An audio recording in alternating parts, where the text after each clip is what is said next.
you own one of the biggest cannabis agencies in Canada. You are one of those agencies that's actually dominating the page one results. 80% of your clients are on the first page. The amount of keywords, once a client gets rolling, it's literally in 10, 20, 30, 40,000 keywords. When somebody can get involved in that industry, to my mind, there's never been a better industry for SEO than cannabis or CBD. One of the things I really like about you is like you got your kids involved into this business. And yeah, I chat to your kids sometimes on emails and stuff, when they're placing orders for us. With my daughter, I said to her, this is a really great industry.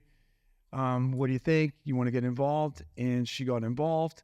In my son's case, I guess he had watched me sort of climb the ranks, if you will, and he could see a change in lifestyle, to go from bankrupt, couldn't buy a six-pack, to all of a sudden dad's got a nice boat. If you want to be good at SEO, you've got to be willing to swim with the current at all times. And the minute you start fighting the current, you're going to get stuck on the reef.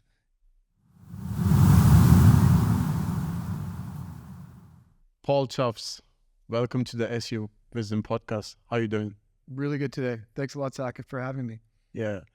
I wanted to talk about like cannabis on my channel for a long time, but I was just kind of scared of the YouTube algorithm working against me. And this year it's all about like not caring too much. So I was like, why not? And I had you in my connections list, and you own one of the biggest cannabis agencies in Canada. Would you like to share with our audience what you do and what you specialize in? Yeah, and I just want to say thanks for giving me the reason, one of the reasons to come to Bali to visit you. Yeah. It's really been a great trip so far. I'm really happy to be here. Yeah, we've been involved in the cannabis marketing now since 2018. Would have been as early as April 2018. It was 3 or 4 months prior to Canada going legal. And Canada was the second country in the world to have legal cannabis. I believe Uruguay was the first, but Canada was different because they just decided that all the provinces would have the same law, and they rolled out what they called legalized stores. But the problem was that the legalized stores for a province like British Columbia only had one store basically in the first year. So you had all this demand online and all these people jumping into what we call the gray market cannabis space, and the whole online presence just blew up. So at the time, I'd had my agency for, I would say at that point, about 4 or 5 years. And what was the agency? Well, a digital agency doing SEO, working with chiropractors. Was the name same? Juice Digital, yeah. Yeah, okay. Yeah. Working with just traditional SEO clients, roofers, doctors, lawyers, whatever. And basically just applied the same practice to the cannabis side of things. And it really just started to take off. We got some big clients right away, got some big results right away. And now, 6 years into that, we're probably one of the best known cannabis companies in Canada or North America. Although it's a weird niche because nobody really talks to anybody else about who they might be using. Yeah. So it's a bit of a darker niche, but it's very, very vibrant. And I can attest to it for myself, like when you search on the Canadian Google, like weed online, cannabis, buy, BC, Vancouver, stuff like that. Like the page one is just filled with your clients. It is. Yeah, it is. And it's crazy, right? Because you are one of those agencies that's actually dominating the page one results. 80% of your clients are on the first page. And for anybody who's listening to this, like, why would you say SEO is so important for a cannabis business? Well, that is the ultimate question. I think that the cannabis business ultimately is e-commerce. So it's extremely similar to, say, Shopify, where that's the only avenue for a sale is online, but very, very different from other e-commerces that could go in and have paid ads. They could do social media. They could do different types of search. In the cannabis market, it's SEO, Google search, or nothing. There's no other way around it. Many clients have tried to go on Facebook, instantly shut down. Instagram, shut down. Paid ads, doing fake accounts, shut down. So if you can't make it happen on Google search in the cannabis market in Canada, in Canada, for example, you're not going to make it. It's just not going to happen. It's an impossible task. So you can't do any social advertising on Facebook or Instagram or TikToks? No, No. absolutely nothing. They've got the algorithm so geared up that the minute they hear the word cannabis or weed or marijuana or magic mushroom or anything along those lines, it's instantly flagged, instantly deleted. So you have this large group of players all competing for the same space. So the one benefit to the cannabis sector, certainly I'll speak from Canada for an example, we do a number of CBD clients around the world, but in Canada, there's just so much search online for these products. So when we started 6 years ago, we used to do searches for maybe the top 20, 30, 40 keywords. But now it's morphed to the point where, the amount of keywords, once a client gets rolling, it's literally in 10, 20, 30, 40,000 keywords, one client can have.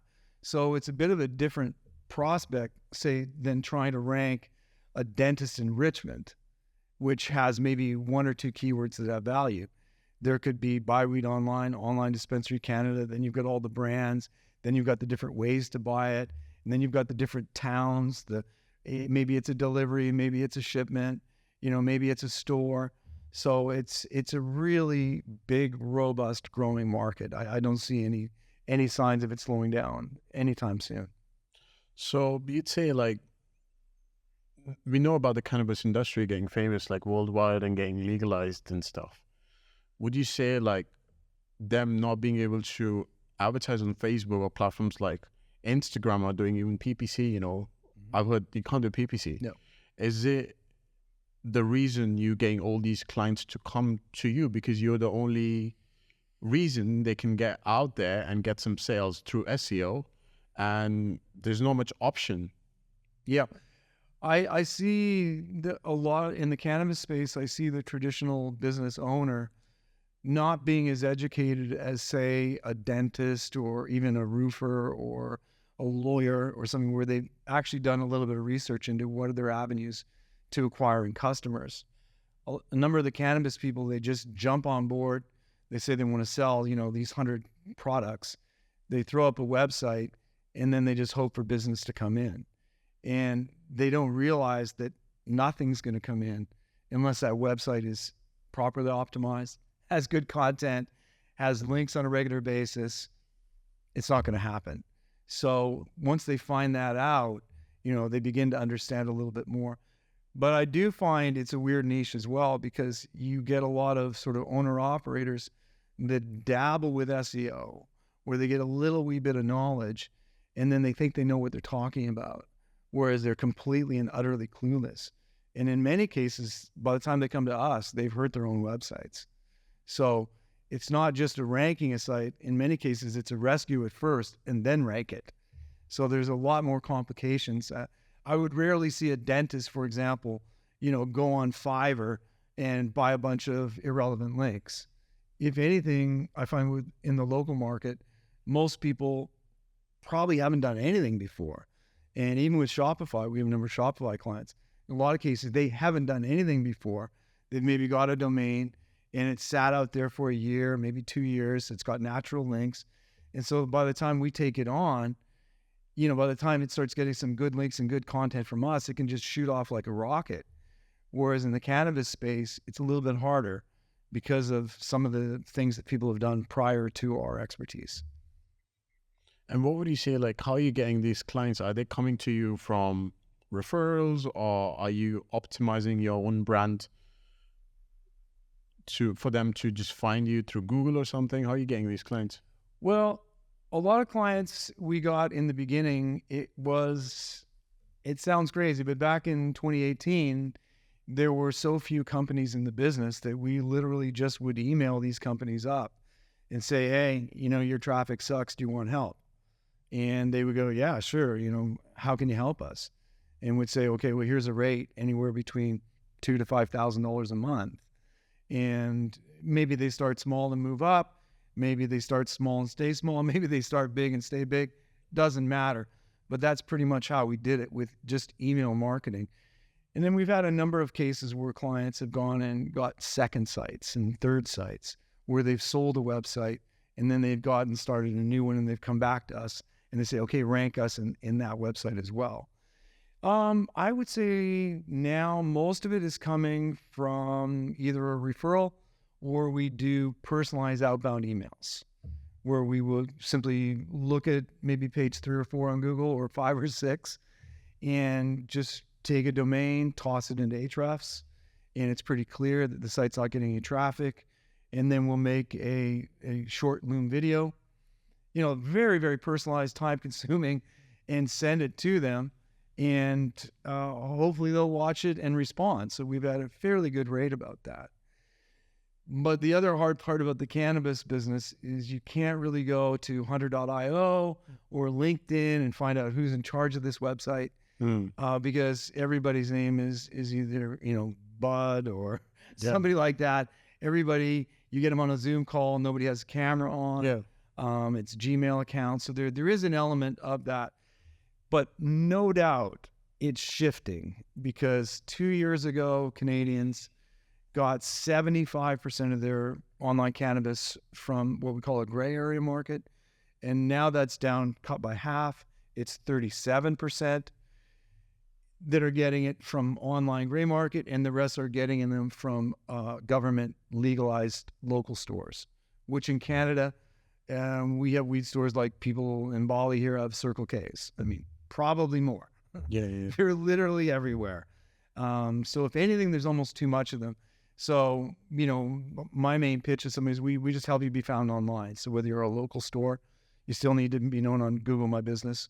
You still need, weed dispensary near me on your phone, all key relevant things. So, and how do you decide how much you're going to charge a client? Because you say you're charging these clients from 2,000 to 5,000, but what's an opportunity for you where you can be like, hey, like, it's a lot of keywords, like you said, like 300, 400, 500,000 keywords, and this is going to be a package of whatever 5-figure you want to say. So how do you decide that with a particular client? Yeah, usually what we do is we'll have a discovery call with the client, and just to determine whether or not that's a client that we can help, because I don't want to take on a client that we can't help. And somebody that we probably can't help very well is somebody that's a brand new website, because then they haven't ranked for any keywords. They don't have any content going. They're just starting off from scratch. Those are really difficult ones. So if we take a look at a client account, maybe they've been trying to do it on their own for a year, and they've got some traffic and they've got some keywords that they're currently ranking for. So they may be around, it seems to be a split between either a delivery keyword or a mail order keyword. So Online Dispensary Canada, for example, is somebody would mail you something from Toronto, maybe to Vancouver or Newfoundland, anywhere in Canada, they would just mail it to you. Versus the local guys, they would have a 2 or 3 hour delivery. And so then we have to rank them for, weed delivery Abbotsford or weed delivery Vancouver. And then you've got the third component, which is the one that's an actual store. So typically we would want to see what kind of keywords they're ranking for at the time of the discovery call. And then we would want to amplify those keywords. So if I could see somebody preferably that's ranking naturally anywhere from say 15 to 25, say for weed delivery Vancouver, and then I can look at them and see they don't have any links, their content is quite poor. We know for a fact that if we can come on board and really clean up their content, hit some links to that inner page, we can get them in the traffic zone. We know that's almost a guarantee. And then once they're in the traffic zone, we'll keep them there. Yeah. So it used to be we'd supply them with a list of 50 keywords that we want to rank for. And now, as I say, just to summarize, it's to see where they're at. Some of these guys are specializing in the hash, for example. Some of them specialize in magic mushrooms. Some of them, Canada is just such an incredibly open country and such unbelievably liberal. And what countries you'd say, like, so I know most of your clients are from Canada, but knowing what kind of business you're involved in, there's a potential for international cannabis market as well, because definitely places like Australia, US, has been, I think, the number one to legalize cannabis from not right. If I'm not mistaken, well, certainly now that I'm here in Bali, this is the hardest country in the world. Yeah. And probably will never happen in my lifetime or your lifetime. I just can't see it happening. Australia, I still think it's very difficult in Australia. The biggest market I can see happening, and we're already working with a number of companies in the States, in the US of A, the California market, Washington, D.C., Colorado, New York State. So you're starting to see different states. Thailand now, Thailand. Oh, Thailand, yeah. Yeah. So exactly. I'm doing some SEO for some of these cannabis companies in Thailand. So easy It is. to dominate. Like It is. just the first mover advantage as well. So me thinking about how you got on your journey, would you say was it like a first mover advantage for you in Canada? Yeah, because we ended up coming into the market and we used network sites similar to PBN sites that were dedicated to cannabis, everything written about cannabis, sites that had been aged for a long time. And so we created in the beginning maybe 50, 60 of these sites. And when cannabis became legal in Canada and the network was published, if you will, it was crazy because so many of my sites were ranking on the first page or the second page. They were outranking the client sites. That's how easy it was to rank in the early days. So in these other countries, for example, like Australia, if somebody were a little bit in advance and could see the trends and where it's going, if they were to get in position early on, some of our clients in Canada, we worked with for 5 and 6 years, they're huge. They're just massive. And, the first ones in definitely can dominate the market because what happens is over time, Saket, as you know, is that eventually people start doing searches for online dispensary Canada, and then they'll start doing search for the person or the company that they bought their first order from, say a company like Green Society, for example. So then all of a sudden Green Society as a company, their keyword gets up into 20, 30, 40,000 searches a month, whereas a keyword like online dispensary Canada maybe has a few thousand. So when somebody can get involved in that industry, to my mind, there's never been a better industry for SEO than cannabis or CBD, because you're dealing with something that is, well, look at the network marketing industry. What is Amway built on, or Herbalife? It's all repeat sales. Somebody buys a beauty cream, somebody buys a vitamin mix, and they like it, and then they get a repeat order. And in the cannabis market, the average, most people will buy something every month or two. If they like the company that they bought it with the first time, they'll just keep doing it over and over and over again. So you have a high one-time price of the product, which is typically $150 or so, $200, and then they get a free shipping. So the company, when it ships it, it's cheap shipping because it doesn't weigh anything. What's a few grams weigh? The box weighs more than what's in it. And then you have the lifetime value of the client over a 2 or a 3 or a 4 year period. Lifetime value, 200 times 6, call it $1,000 a year. 5 years, you got a lifetime value of $5,000 per client. So in a way, cannabis almost mimics local dentistries, where you bring your kid in for a cleanup when he's 8. Next thing you know, he's 17 and getting braces, and the whole family's been getting cleanings for 10 years. So that's what I see as a really great type of product for SEO, definitely. And coming to the SEO side of things, I know you are an OG of SEO. You were in OMG, people like Cotton Grammar and even those Alex Becker times. Like, what's your journey been like since the start until now? What has changed? What strategies haven't changed in the SEO that you're still using? And how did you evolve in this industry? Well, for me, I've always been an entrepreneur. I've had traditional businesses. I've had 3 or 4 traditional businesses where, I'd made money and then I didn't. And my last business, I was in the international teak decking business for yachts. So I used to come to Myanmar to buy teak wood. I used to come to Thailand. I used to come to Taiwan. and they go all around the world for big mega yachts and put the decks on them. And it would have been in 2010 when the whole industry collapsed. I ended up hanging in there until 2012, and then I ended up having to suffer the bankruptcy pill. I'd never done that before. And, that's a pretty humiliating thing to go through. Yeah. To have a really good business and all of a sudden, you can barely afford a six-pack. So for me, I started thinking, okay, what am I going to do next? And I had made money in network marketing in the past. I'd done really well in it when I was actually your age. So network marketing, just like the pyramid kind of thing. Yeah, exactly. The OG network marketing. Yeah, I was doing really well in my late 20s and early 30s.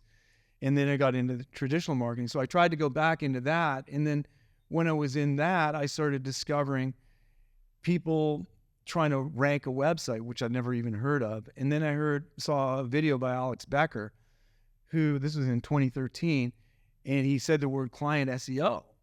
And he talked about ranking a client. Somebody would pay you $1,000 a month for, dentist Toronto keyword. And I thought, you're kidding me. Every month they pay you $1,000. So, I didn't have any money for any paid anything at the time. So I just watched Becker's YouTube videos over and over and over and over again. And then finally, I joined the group OMG because I was seeing so much success.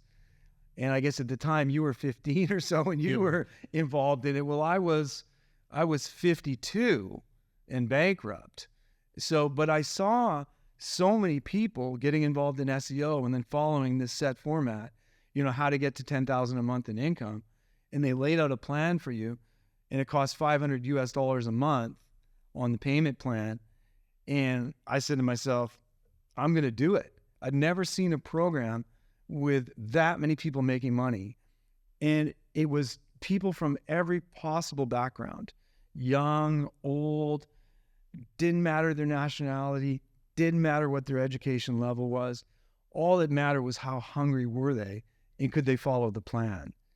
And the plan that Alex Becker had put out at the time and eventually Cotton Grammar got involved in and laid it out. I just followed the plan. I didn't think of anything to myself. And it took me probably 2 years to get to 10,000 a month. And then I set a goal to become $1 million agency on my own with one person, which seemed like a really crazy goal. And, it took me probably 7 or 8 years, but I did it. And so to me, that was just remarkable because before I got into trying to get a real job was impossible. And I was a good sales guy and nobody would hire me.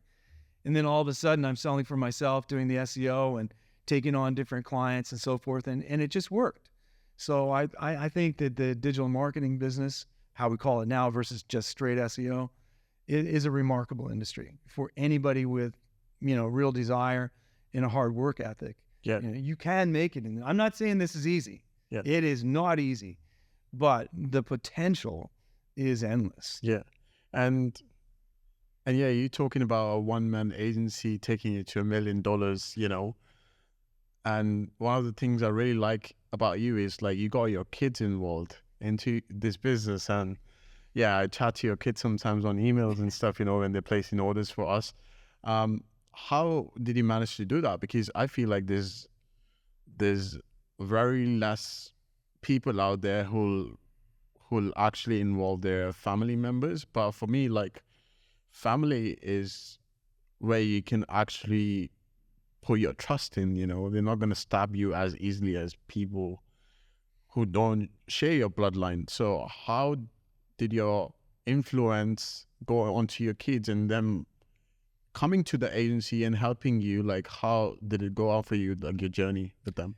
Well, it first started with my brother who had a marketing background and we had some family challenges and he was in a bad position just like I was.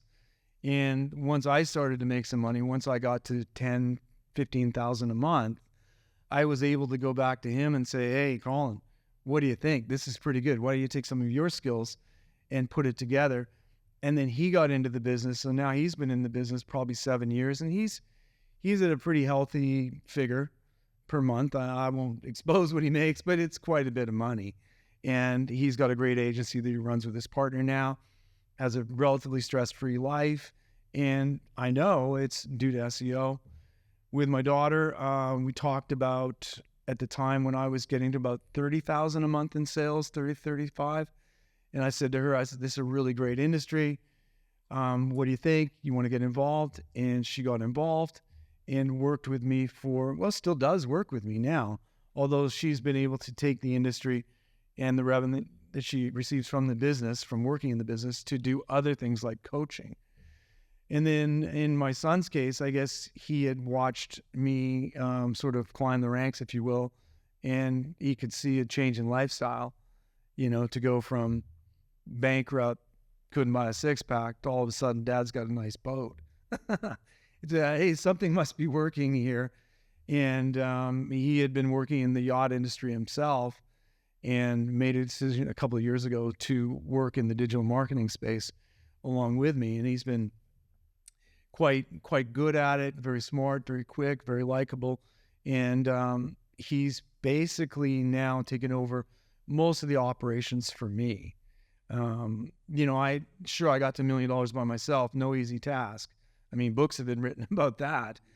But then once I got there, I realized that I couldn't keep pushing at that level. It's impossible. I'd end up killing myself.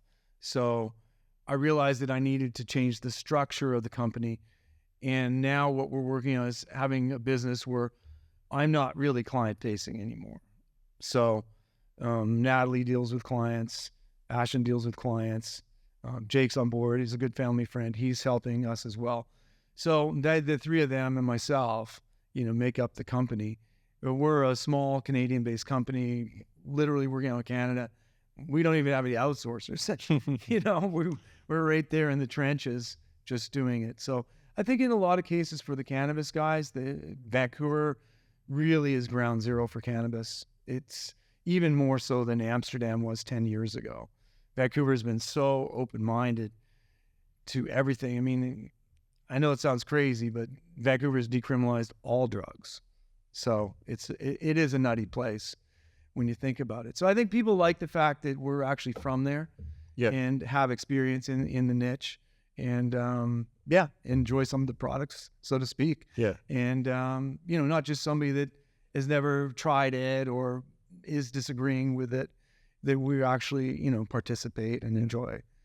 And what do you say, like getting your family involved, did it deepen your relationship with all the challenges that came and all the hard conversations about running the business model and the vision and all that? Well, Saket, I find it's harder to work. In some ways, it's easier to work with family because they know your personality. But in some ways, it's harder because if you're working with an employee and something doesn't go right, it's very easy to just say to the employee, see you later, or my way or the highway, take it or leave it.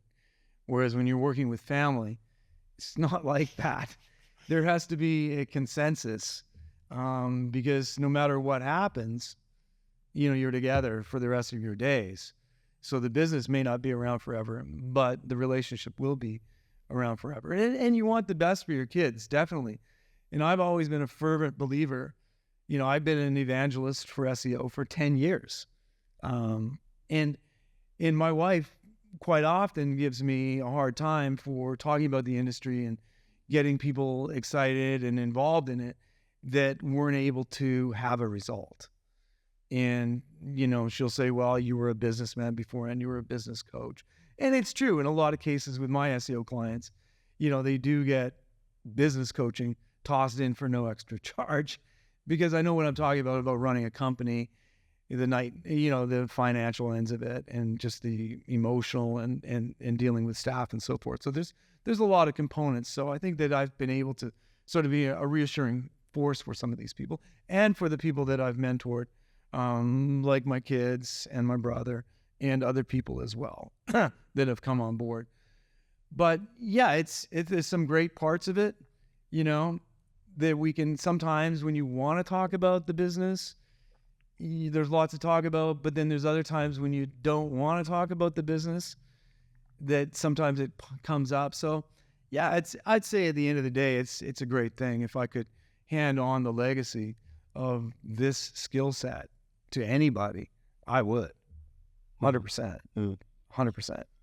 And yeah, I agree. And coming to the SEO fundamentals, like talking about like real cannabis SEO now, how much is on page? How much is off page? What would you say? Like, well, I see in a lot of cases the on page is quite a huge component of it because they are e-commerce sites at their core.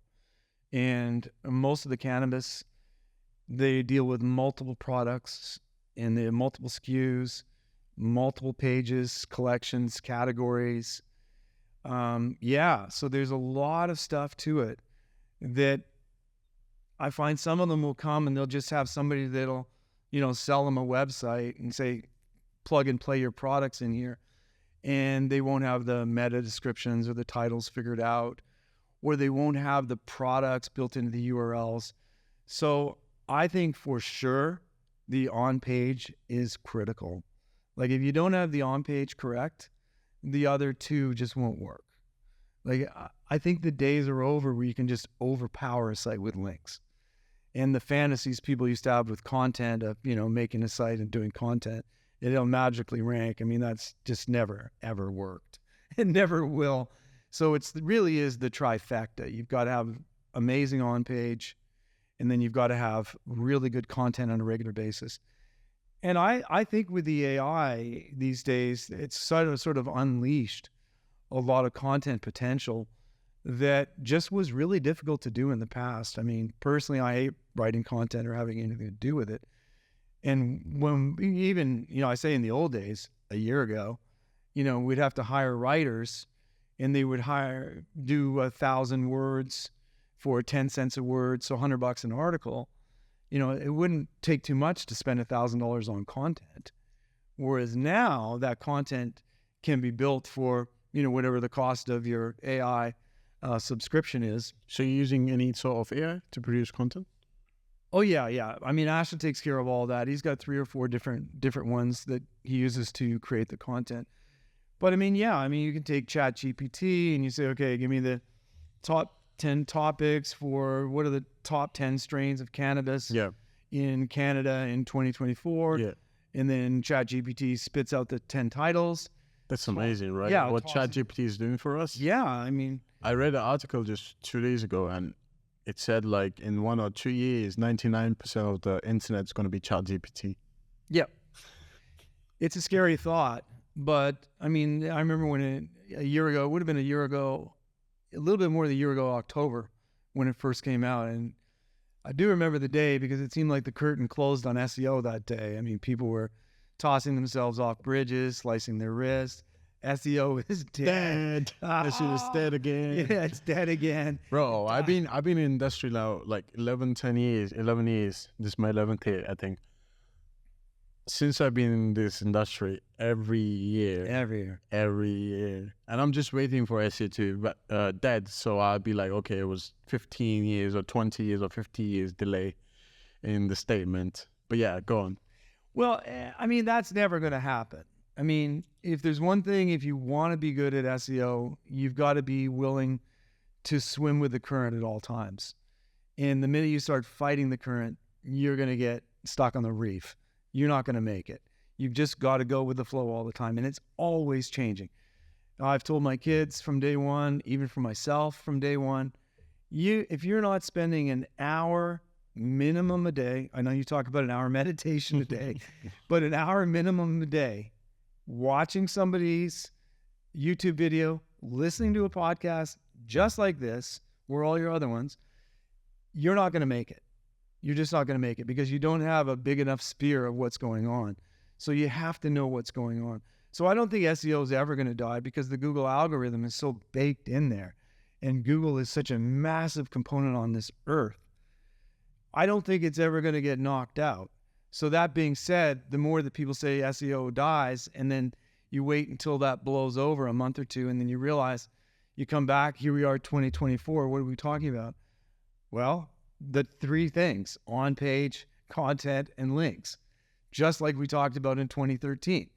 But in 2013, it was different algorithm. And so, you couldn't rank with 10 PBNs and 80% target anchor text. Yeah, you just can't. Now you're a little more crafty. You're going out and you're buying, guest posts for a certain niche. I remember 10 years ago, bro, like I ranked a keyword. It was like orthodontist London, and it took me like 6 PBN links. Literally. And just now we just dominated top 5 for plumber in London. It took us 260 PBN links. There you go. 260 PBNs. You see, and the thing is, just a shout out to you. I think you've sort of broken the mold in linking for PBNs, because the common consensus, certainly in OMG and a lot of other platforms, was that you can never really link out more than 50 to 100 PBNs, that it would be too much of a footprint. So you would never get a plumber even getting anywhere close to 260 PBNs. It would not happen. Times have changed, man. Yeah. Times have changed. Somebody would stop at 40, they'd stop at 50, and then maybe they just try to citation the guy out and just say, well, I can't move him, right? So I think that's changed. And that's even what I've learned from you, is to keep the foot on the gas pedal, that there is no barrier. It's just in your head that if somebody, maybe the plumber needs 260, well, maybe the orthodontist, in Oxford needs, 580, right? So these things you just don't know. So, but those ends of it are always going to change. What are the components of linking? They're always changing. Every Google update, like always going to change. I remember my link strategy and the velocities we were doing and the numbers we were doing in November. This is like 3 months ago. It's not same to what's today. And how do we know that? Because we test and we analyze. And a lot of people, they just like stuck to the old statements, like SEO is dead. Oh, you only can do only 50 PBN links, or you can't do backlinks anymore. It's just content, Oh no, AI content's not working anymore. Like it gets outdated. People don't understand it. But again, back to what I just said, a couple of minutes ago, that if you're not listening to people in the industry, like the people that you get on this podcast, other people on YouTube that are out there experimenting in the trenches, dealing with client accounts. Like I can say, because I'm dealing with maybe 45 different client sites that are receiving links and content on a regular basis, I know for a fact what's working. You know for a fact what's working, because you're actually dealing with people. And anyone that's good at SEO is got to be willing to be a bit of a gambler. If you think that it's just this way or the highway, you're not going to make it. You've got to be able to think outside of the box. You've got to be able to create your own tests. Because if you don't, there's no guidebook you can look up that says, hey, here's SEO in 2024. I mean, if you're one of the leaders in the industry, you've got to be actually writing that in real time, or else it's not going to work. So anybody that wants to get a positive result on Google, they've got to go to an agency that's got other positive results. And anybody that goes to these companies, which, I can't stand, these digital marketing agencies that are in large brick buildings with big staff and fancy suits and, receptionists and beautiful coffee machines and stuff like that charge you $3,000 to $5,000 a month. And then you read what you actually get in a month, and there's no links at all. And maybe you get a consultation about your content. Yeah. And then they charge you extra for a writer to write it. I mean, and then they sign you up to a 1-year contract. Yeah. And then wake up at month 10 as they try to renew you on the next year. That is rubbish. And so people that can come from that and get into an agency that is dealing on the front lines of change and results, I think that's a really positive experience. And if you, just ask your agency, hey, how's it been working for you? Show me some results. Where are you at? Not some ranking from 2 years ago. How about a lifetime ranking? Show me, like, buy weed online, and I can show you 4 or 5 clients on that first page, right? That's the difference. Buy Shrooms Canada. Yeah. I can show you 2 or 3 clients right there at the top. So that's what it takes, and that's where the traffic is. And the thing is, what I say to clients, I'm just upfront and honest with them. I say, look, you want to work with me? My job is to get you traffic. I want to get you addicted to traffic so you pay me forever. And I kind of laugh and joke about it, but I'm serious. Yeah. Because if you're going to make it, this cost for SEO or digital marketing, it's an ongoing expense. It's not something that you just go and give it a shot for 3 months, see how it goes, fire your agency, and then just take off and make money for free. No, you work with a good agency, they get you a result, you expand your site, maybe you open a second site, and you know, the more you spend, the more results you're going to get. So from that end of it, yeah, I'm pretty upfront about people that you're never going to get what you want, what you get without a cost. And everything's got a return on investment. And I don't think there's ever an industry that can have a clearer return on investment than the cannabis or the CBD or the magic mushroom niche, because they cannot get their traffic from any other source than Google, realistically. And all they got to do is look at the Google Analytics and go, this many clicks equals this many sales. So if I increase my clicks, I'm going to increase my sales and my profits. It's just math. And if you're in the business and you're not spending at least 10% of your money on sales and marketing, what are you doing? You know, who are you kidding? Yourself? Yeah. Your investors? Yeah. Because you know, it won't be long before you're on the sidelines, and whatever you put into that business is now just dead. So yeah. And yeah, like I can see your passion towards like getting results for your clients, and that's why you have some of the biggest clients in your portfolio. And yeah, I don't know how comfortable you are sharing one of your clients and what was the case study and how much they were making, how you got them with SEO. You can just beep it, the name or something. Like, would you like to share some story? Like you got a client from this to this and they just stay with you forever or something? Well, it's a funny business. I won't throw out any names just because it's such a secretive industry. I'd love to be able to do that, but we've had multiple clients that have come on board, and they've been in the position where they've been doing it for about a year, hadn't done any links, just natural links have come to them, and then we've applied the proper cannabis links and different kinds of links, guest posts, yours type of links, and watch them just shoot up. So in some of our case studies, you know, we've literally gone from, you know, I'm not even going to say 100% increase in traffic. I mean, we've had 4,000 and 5,000% increase in traffic in 3 to 6 months on multiple cases. But I don't want to throw that around too lightly, because then everybody thinks, oh, well, if I sign up with Juice Digital, we're going to get the same results. I'd love to say, yes, you'll get the same results, but it all depends on what was the history of the website prior to coming to us. But yeah, in multiple cases, we've been able to see big jumps. And we've seen jumps on age sites, you know, I call it age site, 1 to 2 years in the business, minimal links. They haven't abused the anchor text. They haven't gone to Fiverr or any of those other places and tried to do it on their own on the cheap. And they've let us run the show, and we'll go into certain pages and just light them up with links and good content. And they're thrilled. You know, they've seen really big boosts. So we've seen it, 10x, 20x in some cases, definitely. And to be honest, some cases not. Yeah. So I don't want to sit here and try to suggest that we can save every site. And that's why when we do our discovery meeting, you know, and now more than ever, we're focusing on the discovery meetings, because I'm finding in the last year or two, there's just more and more people jumping into the space, because the barrier to entry is quite low. That if you've got some cash and you've got a supplier that can provide you with the products, and you can buy a plug and play website and then get somebody like us to rank it, you know, your startup cost is really not that much, especially if you're getting a return, you know, 10, 20,000 a month can cover a lot of your costs pretty quickly in revenues. And so that's on the small side of things. But then we've also worked with some of the larger companies in the business, which are just dominating in Canada.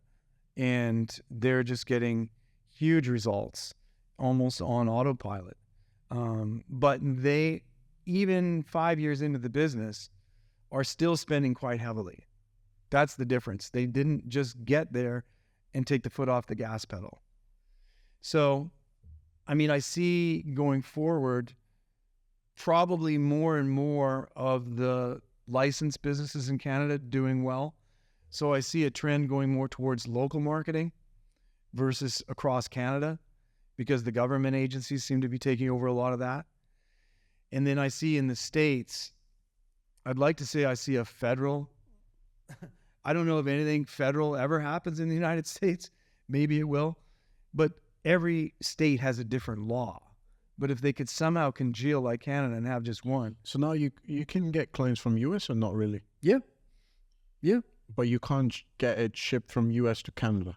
No, and you can't ship from Canada to US.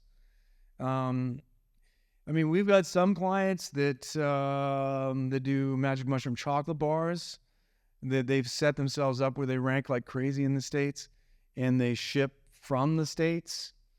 Again, a bit of a gray market situation, but every state has different laws. Like California has heavy laws where they have almost no marketing, where you can't, ship it across state lines, for example.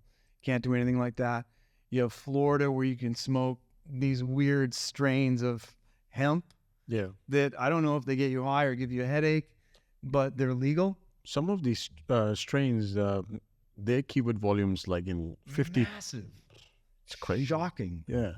And like you search like sativa THC edibles, that's like 10K search. And that's a small search. Yeah. I've seen them in 50, 60, 70,000, 100,000 with keyword difficulties of, 5 to 10. So in your opinion, ranking these strains is easier than ranking for online weed Canada? Or difficult? Well, I think ranking for some of the strains is not terribly difficult, but then that becomes an informational search where somebody's just looking to learn more. The intent's kind of lower. Yeah, the intent is much, much, much lower. Whereas the minute that they put in the keyword search, buy or online or dispensary or delivery, those are what we call buyer intent keywords. And so even if the search volume isn't comparable to, some weird sativa strain, that's the kind of keyword that's going to make money for clients. So back to our keywords, what we talked about a few minutes ago, those are the kind of keywords we focus on. Keywords that make clients. So what's your keyword strategy? Is it all buyer intent keywords, or are you doing some blogs as well with some informational stuff? Yeah. I mean, we do blogs. Sure. Definitely do blogs to try to attract people. But even the blogs are related around, if I buy weed online, is it safe? Will I get my money back? Or stuff like that. Things that are maybe a blog title that creates confidence. Because I get it. I mean, people are buying something from a company that they've never heard of. And let's face it, if the deal doesn't work out and you're dealing with a gray market product in Canada, who are you going to call? Not Visa, because they don't take credit cards. And there's no consumer board that's going to help you out. I mean, so I do find a lot of these cannabis companies, they do go above and beyond the customer service to try to make the client feel comfortable in the purchase. But I see Canada as a fairly baked in market now. I don't know how much more it could possibly grow. And I think what a lot of people in Canada found out, and a lot of vendors found out almost the hard way, is that when cannabis became legal, the numbers didn't really grow. It's just the people that bought it illegally now bought it legally. A lot of governments in the world should understand this, that just because it's legal doesn't mean that people that didn't smoke started to smoke. That did not occur at all. And Amsterdam proved that decades ago. Amsterdam had some of the lowest teenage cannabis smoking in the world, in a place where the only country you can even buy it. It's like you go to a country like Spain, where we spend a lot of time, and you look at the teenagers drinking. You never, ever see kids drunk anywhere. Whereas you go to Vancouver, you see it in the park, see it all the time. But in Spain, they've been able to drink since they were 2. And so for them, having a bottle of wine is maybe something to do with grandma on a Sunday, right? It's not a big deal. So I think in Canada, that's the lesson a lot of companies have learned, is that the market didn't really grow that big. That being said, I think the market in the United States could be absolutely massive. You think so? Yeah. Because I feel like they're just putting in more laws with payment processes and even like Yeah. I had some clients from the US and they were paying for link building and suddenly they stopped and I was like, what happened? And they're like, we got raided. It's true. Does those incidents happen in Canada? It happens all the time. And it's a really difficult thing because in Canada, we've got two segments. You have the legal market, and they have had to go through this governmental licensing procedure, which is just so overt and costly and time consuming.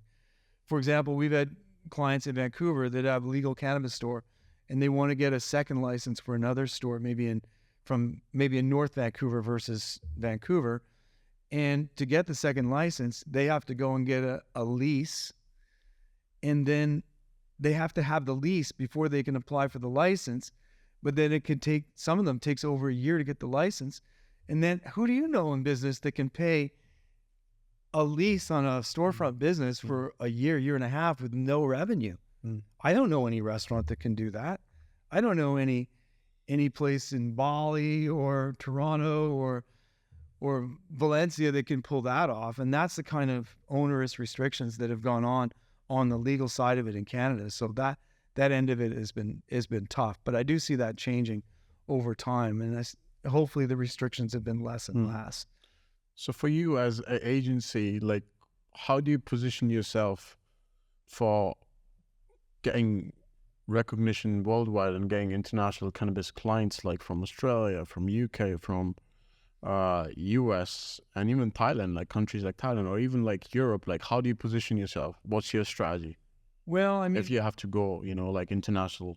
Yeah, I mean, we've been focusing mainly on the United States for cannabis, and what we've done is go to the states that are legal and just reach out to them through outbounds, and we've had fairly good success on that. At the same time, we've had pretty good success on the CBD side of the market, and CBD has been a really gray area too in Canada. So what's the difference between cannabis and CBD? Well, CBD is legal in most places. Okay. Because it's something you can take that you don't really get a buzz off of. It's really something that can help you from a holistic perspective. It can help you sleep. It can help you with your pain. I know my wife has ankle issues and a lot of pain, and when she takes the CBD, she gets relief. I know she's had some pretty serious operations where the hospital's been giving her like hardcore morphine type pills. And then she's been able to transition to CBD and not have to take the morphine. So I think that the benefits to people from CBD, I think the upside of that is tremendous. I mean, we had a company in Canada that we had ranking number 1 for pet CBD. Yeah. They did pets, horses, cats, and it was crazy. We had them ranking number 1 for every possible keyword. They were doing so well, but then they didn't have the Canadian official stamp of approval on their website, and a competitor ratted them out. They ended up getting a notice from Health Canada, and they shut the whole thing down. And it was really kind of tragic because, I mean, I remember talking, I was pretty much acting as a counselor to the owner of the business. She would call me up and I would say, look, this is terrible. I agree, but you'll do something else. But she had so many people that were calling her that their dogs and their cats were so happy on the CBD and didn't know where to get them. So there's a huge market out there. Yeah. It's just absolutely So nice. You like Spain, you told me you've got a property there and you decide to go after some of the biggest cannabis or CBD firms in Spain. What's your approach? How would you do it? Well, in terms of Spain, well, we don't really have anything. Yeah, we're looking at it. Would you translate the website, or would you go with the English version? Like, how do you go international with a brand like yours, you know? Yeah, I mean, it's weird because, I probably spend more time in Spain as a digital nomad than anywhere. And we're in offices in Spain, and my Spanish is nothing short of terrible. And I really haven't done much work with Spanish companies at all.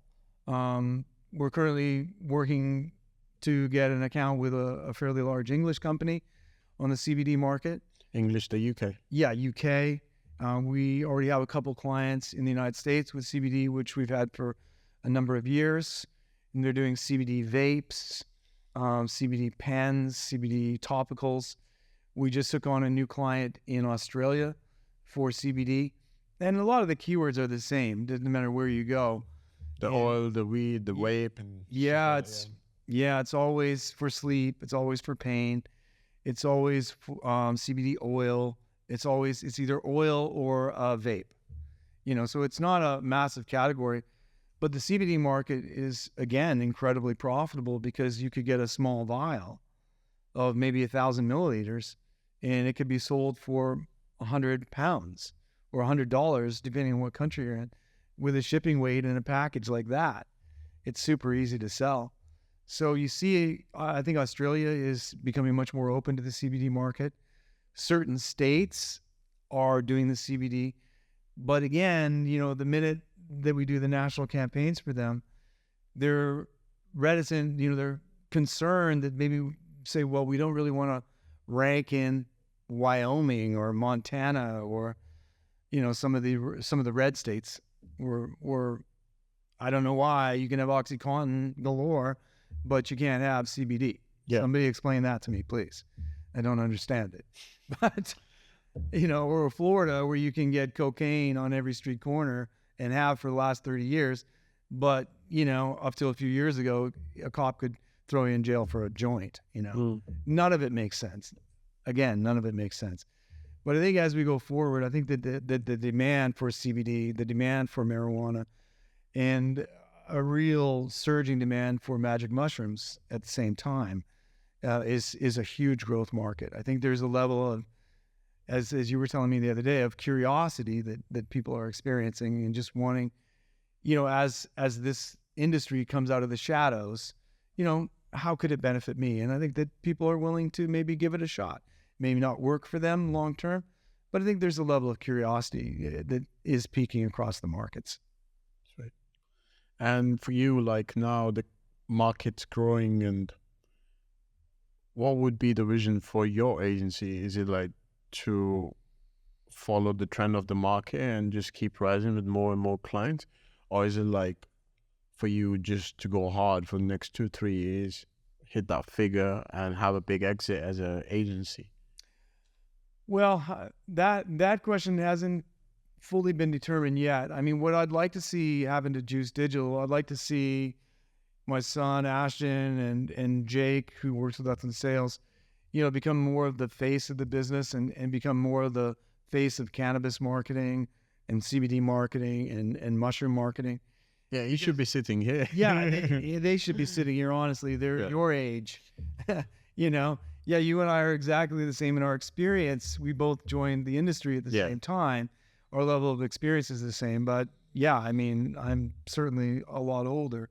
But I would like to see them, and this is due to some of the stuff that you were saying as well, just become more of a profile in the industry. I think that what we are able to give a lot of accounts is knowledge of the business. Like, we basically know what works and doesn't work.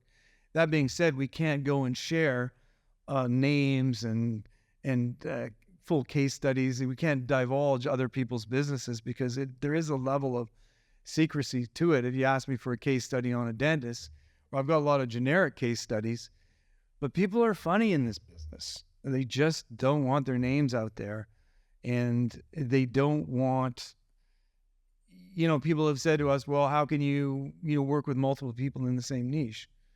Because I know that's one of the things we talked about in OMG in the early days, was that you can only have one dentist in your town and one plumber. Yeah. All that kind of stuff.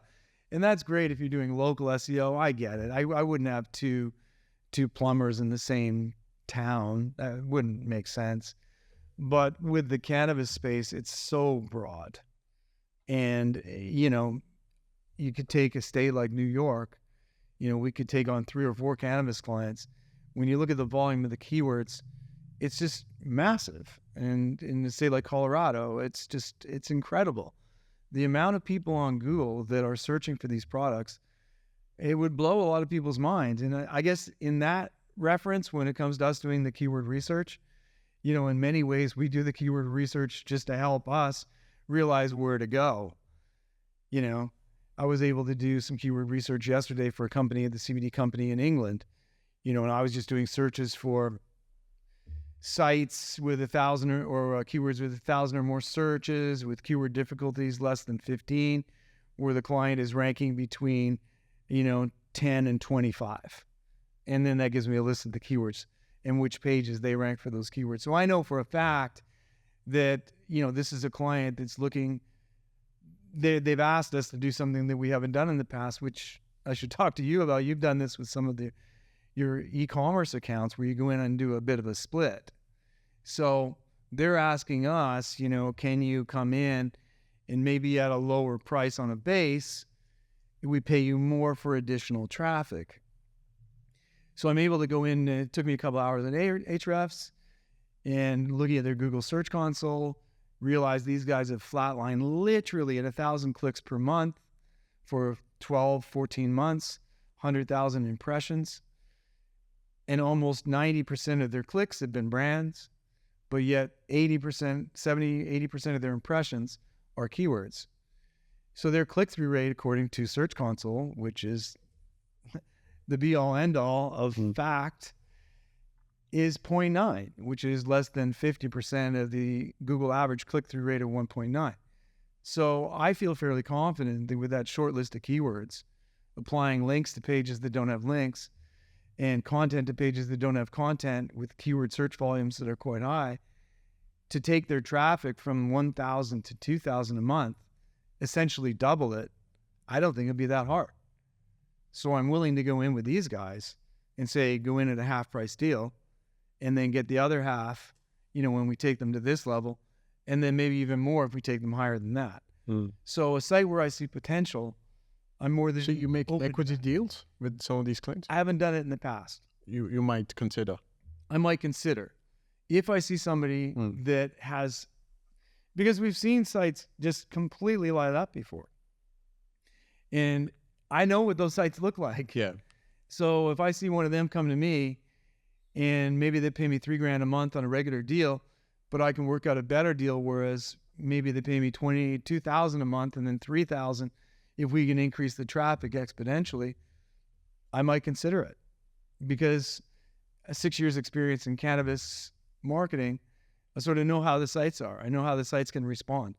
And there's only a certain amount of links. And that's the other thing we didn't talk about, is that if you're in the cannabis space, not only can you not do PPC social media, you can't just go to some guest post and get links.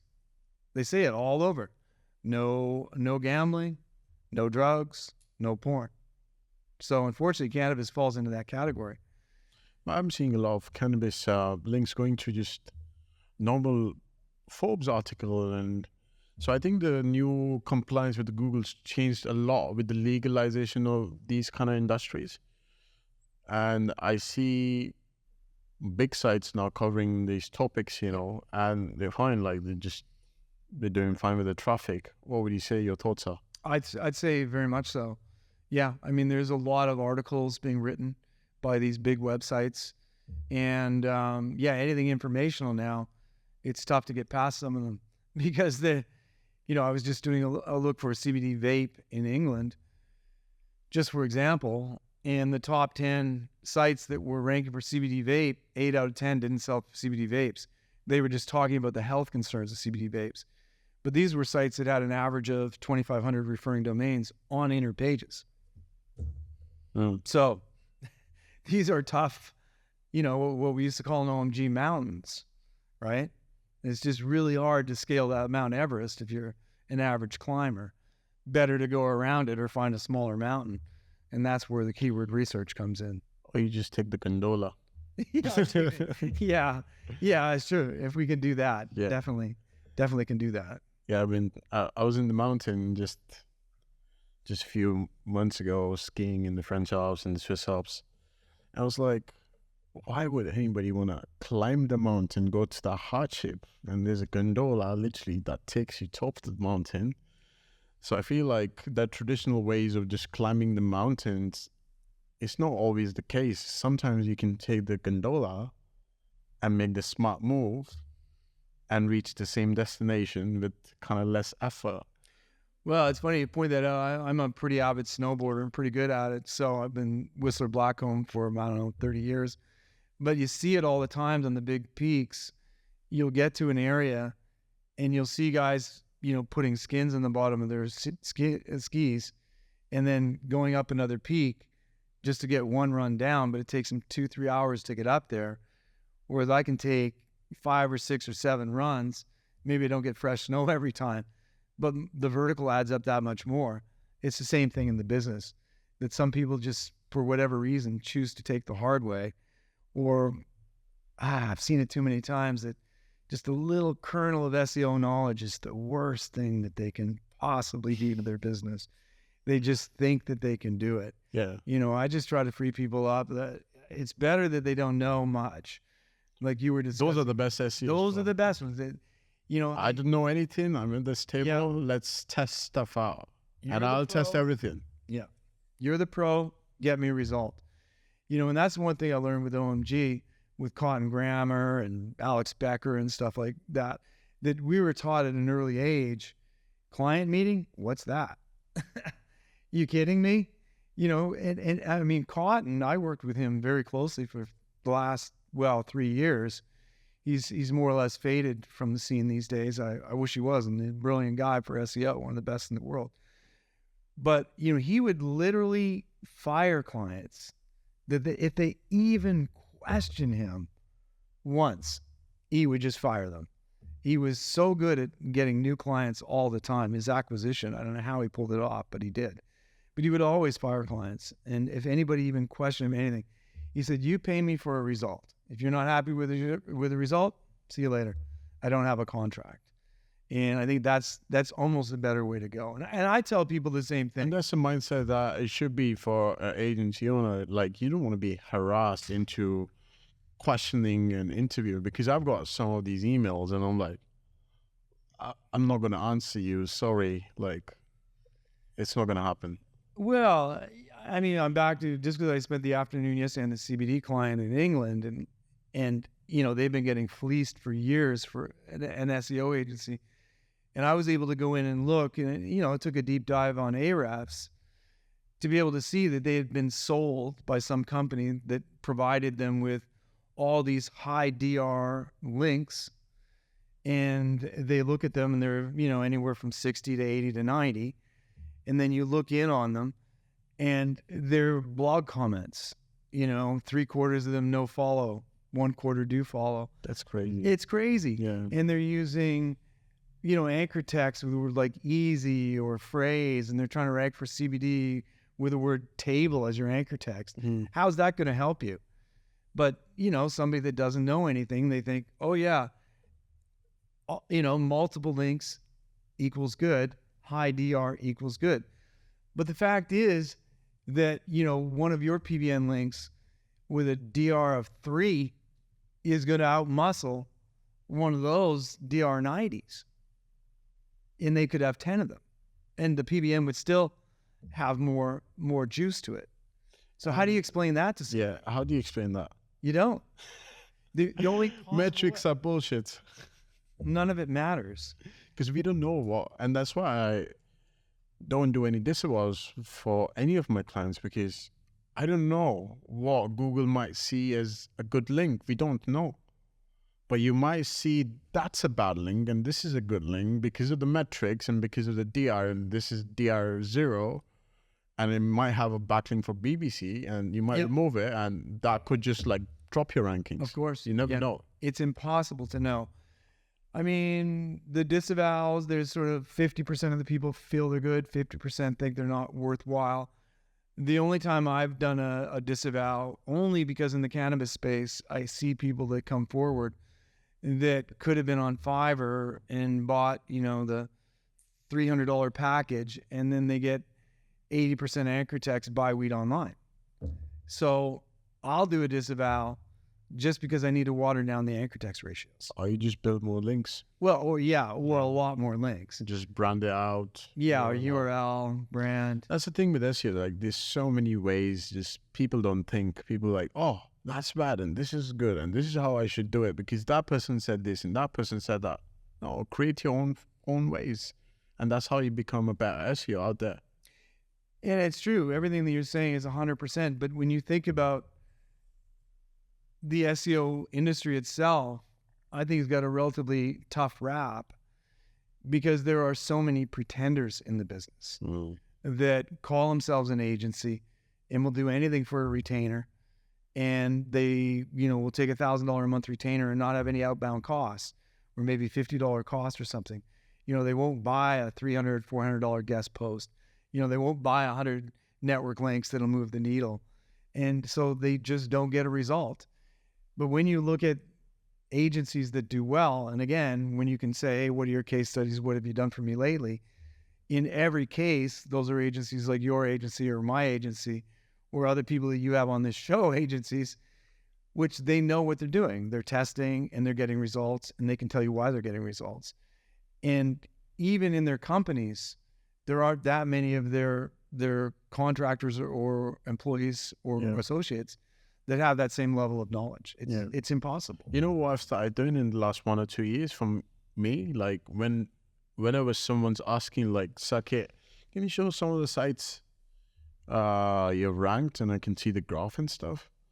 Like, we rank hundreds of sites every few months, and with the database of all the sites we ranked, it's probably in the thousands. Yeah. And just because you have doubt in what I've done in the past and you want to see how I led to a site, I just feel like very disrespected. 100%. And I just say like, nah, mate, you're not going to get any site, any case study. No. And you're not going to get, and also this is for the client's privacy. I don't want to show like what client, what niche, we've got a winner because of our links.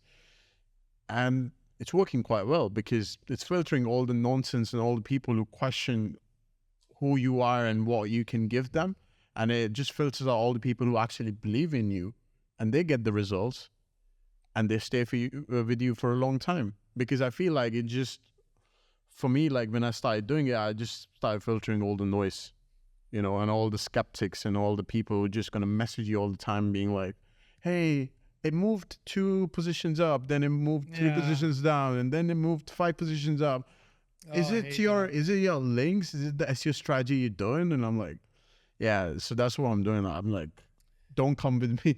Don't come to me and message me and be like, show me any case studies. Like, we don't do that anymore, Well, it's interesting you say that. I worked with Ryan Stewart's training program out of Florida over the last year and a half. He's a pretty big agency. He does the Blueprint, and he doesn't do case studies. He just doesn't. His attitude is, let's have a meeting, a discovery meeting. And based on what I can tell you about your website today, that's what matters. That's really all that matters is what can be done. And I think that in the SEO industry, a lot of things can be misleading. You could look at an Ahrefs site that shoots up. Well, we call them hockey sticks in Canada, where they go straight up. We've got a lot of clients have that straight up but then that's only an estimate. Really what matters is what are they seeing on Google Search Console? And then really what matters, out of those clicks that they're getting, how many are buying? And out of the things that they're buying, how much profit are you ultimately making? So I've had clients where you look at the metrics and you think, I'm surprised they're keeping going with me because I don't see much here, but yet they're getting the result. It's hard to say. And when your whole premise with a client is the only basis for us staying together as your agency is that you're happy with our service. Because if you're not, see you later. We just have a 30-day notice. And just because we buy links sometimes 6 weeks in advance, we don't want to get caught out on links. But yeah, if you're not happy with the results, no problem. You know, we've done our best. So good luck. And I honestly look at a lot of people, and I can say this. I don't think there's a lot of agencies out there that would do as good a work as what my firm would do, or what your firm would do, or a lot of these other firms would do. You know, good luck. How are you going to go and find another agency, especially in the cannabis space? I mean, there's just not a lot of cannabis agencies that have the metrics that are willing to give it a shot. You know, it just doesn't exist. Paul, I want to be mindful of your time. Any final takeaways for our audience? Well, just that the business in terms of SEO and digital marketing it's simple, but it's complex. And I think that the best advice I can give to any business owner is to really just find a good agency to work with and let them do the thinking for the digital side of things. And then you take your time and focus on the sales of whatever product you're selling, and free yourself up from trying to figure it out, because you're just going to do a disservice to yourself, and you're probably going to hold your business back. Whereas if you can just let go, have trust in the agency you're going to work with, and let them do what they need to do over the right amount of time, you're going to get the result that's going to make your business and hopefully take it to, you know, brand new levels in 2024 or 2025 that you would not have achieved without the help of a good agency. Awesome, Paul. Awesome advice, awesome takeaways. And yeah, thanks for being on this podcast. Well, super fun coming to Bali and seeing you, Saket. Yeah. Really enjoyed my time. Yeah, and let's go smash that steak now. Sounds good. All right.